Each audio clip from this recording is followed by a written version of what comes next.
back to Gamer Sanctuary. It is week 4 of our Crusade of Fire campaign, and Jeremy has something very special for us. We're going to actually be playing one of the special missions out of the Crusade of Fire book. I'm going to show you what that is in a little bit, and they're currently working on the table. I don't want to show it off until they are finished, because it's going to be sweet.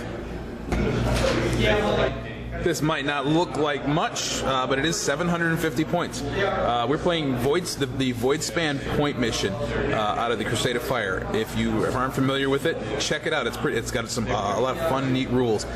For example, 750 points is what it recommends. It's not an individual game. It is a team game. You will play with the other members of your faction, and everyone brings 750 points. But there's no force org, and we've had some discussion as to whether or not the objectives can be taken by only troop choices, or if any model within your army can take it.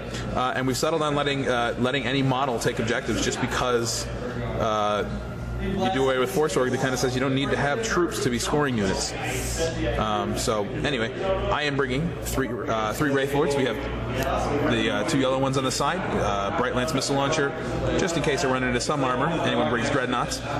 We have missile launcher, plasma cannon, and Ghost Glaive over here. The Wraith Seer in the middle has a D cannon, and then in front we have a pair of warlocks, just standard warlocks, bringing them for some extra runes of battle powers, and then a Spirit Seer in the middle, mostly to buff the heck out of the Wraith units. I can give Voice of Twilight to them if I want.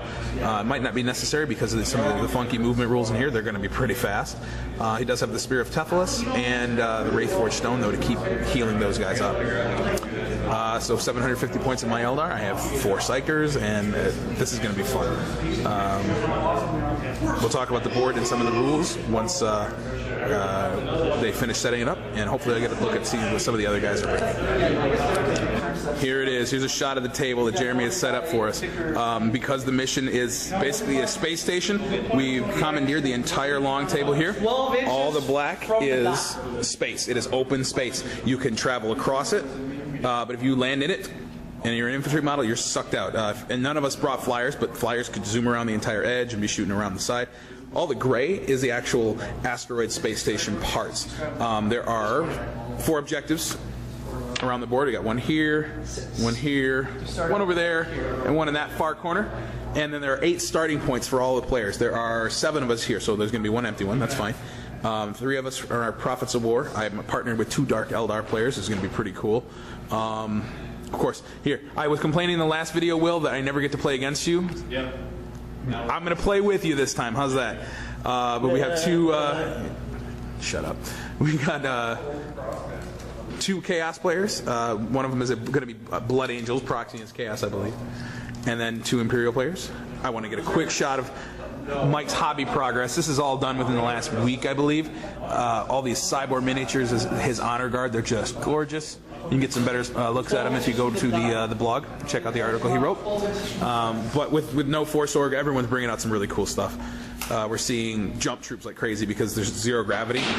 Everything basically counts as jump infantry, and jump infantry get extra bonuses to move. So, for example, Adam's got a lot of jump packs, and he's just going to be flying around the board with this one.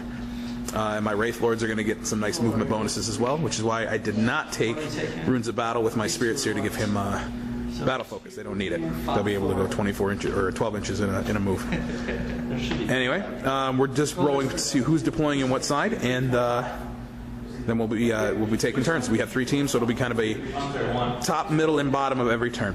We'll come back once we are deployed. Oh, I'm sorry, I forgot to get a picture of deployment, or after deployment, before we started the first turn.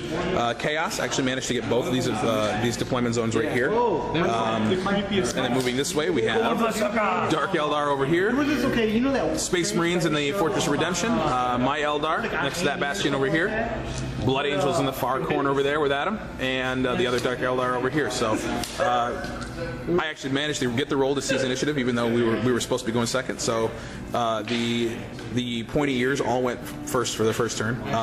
Before that, though, part of the mission says that some demons deep strike in and immediately assault whatever they're close to. So we decided they would randomly go through whatever deployment zone. And it happens to be that one assaulted me, one assaulted Will, and one assaulted... Who did the other one assault? Who did the other demons assault? Oh no, Adam's Blood Angels over here in the corner. So what ended up happening? Yeah, Will's 5 Harlequins decided they didn't feel like playing today, so they all died to the 3 Bloodletters who charged them. We just decided there were going to be Bloodletters randomly. They charged one of my Wraith Lords. I toasted 2 with Flamers on Overwatch, and then killed 1 in combat. And then over here, Adam lost 2 of his Stern Guard, way in the corner over there in the bunker. And that was about it for those guys. But we took the first turn. Will had to deal with the 3 Bloodletters in his deployment zone, so he took care of them. I jumped all my Wraith Lords and everybody on the other side of the building to try to take out Adam's Blood Angels and do as much damage as we could. We figured he's stuck in the corner between 2 of our forces. We might as well just squeeze him off the table if we could, and it didn't really go all that well for us. We killed a couple Marines, one jump squad I think, and a couple of Sanguinary Guard, and that was it. Dreadnought survived all of the heavy guns fire from the Wraith Lords. Yeah, you did lose a couple of guys there too. So he's down 7 Marines, 2 Sanguinary Guard. I did try to puppet master that missile launcher to shoot his dreadnought in the back, but focus switch fire to actually grab the guy with the bolter, so I tried to kill one of the Sanguinary Priests, but that's about it. So we're going to move into the Imperial turn. So Blood Angels get to strike back, and Mike's Mantis Warriors, cowering in the tower, get to. They apparently they've been constructing a bridge since deployment, so they're going to try to come at me. It's been a fun night already. We're planning Jeremy's bachelor party. It's going to be kinky. Yeah, to say the least. All right, moving into middle of turn 1. Middle of turn 1, Imperial strike back hard. This assault squad takes a wound off my Wraith Lord with a melta gun. Over here, they tried to hit him with a crack missile, but missed, or failed to wound. Excuse me. The Furioso Librarian jumped in here and killed 2 of my Warlocks. I did manage to rip 2 hull points off. I stunned him with a pen and glanced him with the other from both the Warlocks. So I am down some of my nice psychic tricks, but my Spirit Seer is still kicking with his telepathy powers. Over here, the Sanguinary Guard jumped behind everybody, assaulted the Farseer and one of the jet bike squads. The Power Fist hit the Farseer, but she made her invulnerable save, and then used hit and run to get way over here because she has Mantle of the Laughing God. Yeah, that's actually my Farseer in the middle of leading a Dark Eldar force. And then the jet bike squad was, I believe 2 of them were killed and the other one's running off the table in that direction. Back over here, though, the Imperials did a number on the Incubi with Drazar. Notice they are no longer there. They're gone. Will is struggling right here to even stay on the table at this point. But that's what happens when you have a squad of Centurions shooting at the only thing that has any decent armor value in a Dark Eldar army. We're going to move on to the Chaos turn, and considering their way over there, it might not take us that long because they're going to be jumping around and getting closer. Bottom of turn 1, we had our first Lost in Space casualty as the Khorne Berserkers jumped. One of them failed a dangerous terrain test and floated off into space. Otherwise, everything moved forward. I believe these are Obliterators. They shot at Mike's Chapter Master, hit, wounded, and he made his invulnerable save. And that's it. We're going to have some more Bloodletters deep striking in randomly, and hopefully they stay away from us, and then we will be taking our turn. So it's going to be top of turn 2. Top of turn 2, these demons landed right around here in the objective and ran around the corner because they could get double move and engage my Spirit Seer, or my Wraith Seer, excuse me. Actually took a wound off with their Furious Charge attacks and made the one invulnerable save in return. And then in my turn, I struck back and did absolutely nothing. They can't hurt me, and this is just driving me nuts because now my big gun is completely locked in combat with guys that are going to be a pain in the butt to kill and who can't hurt him. So I'm going to try to save him a little bit. My Wraith Lord over here charged the Dreadnought and punted him off into space with a Hammer of Wrath kick. So that freed up my Wraith Seer and the Wraith Lord. They're taking cover behind the building to kind of protect themselves from the Centurions over there because they are the juiciest targets by far. This one, though, out in the open, really couldn't do much. Did finish off that assault squad and is standing in cover just to hopefully give himself some cover save. Farseer over here just just jigged around. The Reaver Jet Bike Squad, the big squad over here, killed the last 2 Sanguinary Priests. Actually, these are the Assault Marines who he routed, and they're running away. And this Stern Guard is down to 1 guy with a melta gun, thanks to a whole lot of blade vein hits. So we're going to move into the middle of turn 2 and let the Imperium try to do something in return. Middle of turn 2, the Imperial went. Mike is not taking the bait of my Wraith Lords over here. He's going over here towards objectives that are open. There's one there and one there on the landing platform. His Centurions opened up fire and took out, what, you said 4 Death Company plus Lamartes? Yeah, so that was a heck of a round of shooting for him. Back over here, the remnants of the Assault Squad jumped on the Farseer, and she managed to kill 1 in combat, and they put a wound on her. So that's high. And this Melta Gunner came out and tried to shoot 2 Hellfire rounds into the back of my Wraith Lord, and I made both my armor saves. We're going to move into the Chaos turn, way down here at the end of the table, bottom of 2. Chaos turn 2, the Core Marines all advanced, the Obliterators walked up closer, tried to drop some shots over here, but everything scattered off and missed, or was out of range. The big thing, though, the assault here, the Death Company managed to get in and kill 2 of the Centurions. And over here, Mephiston and the Chapter Master are fighting it out in combat, and they're just kind of slapping at each other right now. All right. Demons are about ready to strike in. Right now, the poor Marines, the Imperial forces, which were leading in the campaign, by the way, they were far ahead in campaign points, are on the ropes and getting beat up pretty bad. Some more demons just deep struck in behind them, so this is looking ugly for them. And we're going to go to top of 3 now. Top of turn 1, the Wraith Seer and the Spirit Seer combined to kill 2 of the Bloodletters, and the last one vanishes due to demonic instability. Adam rolled a 12 for it. All the jet bikes killed the Melta Gunner right here, the last of the Stern Guard. And the Farseer cast a death mission. And so far it's been successful, but she's down to 2 tokens and not looking too good on being able to recast it. But she did manage to kill that last Assault Marine, so the Blood Angels are off the table completely. I jumped 1 Wraith Lord over here to grab the objective and shot into Mike's Honor Guard and did nothing. Either scattered off or failed to wound badly. However, Will assaulted his Talos Bane Engine into the fray here in the middle, and we've decided that anyone who has a model engaged in a combat gets to fight in that round of combat. So they fought all over the place again. Demons managed to appear also and charge the Centurion from behind and did nothing. But I think a couple more of the Death Company died, and that was about it. So we're going to move into the Imperial turn and see what Mike can do to save himself in the middle of the table. The Khorne army is still slowly advancing. Middle of turn 3, the Imperial, the only option they have is close combat. Everything was engaged. Actually, no, I'm sorry. The Honor Guard were able to run in and get engaged in close combat.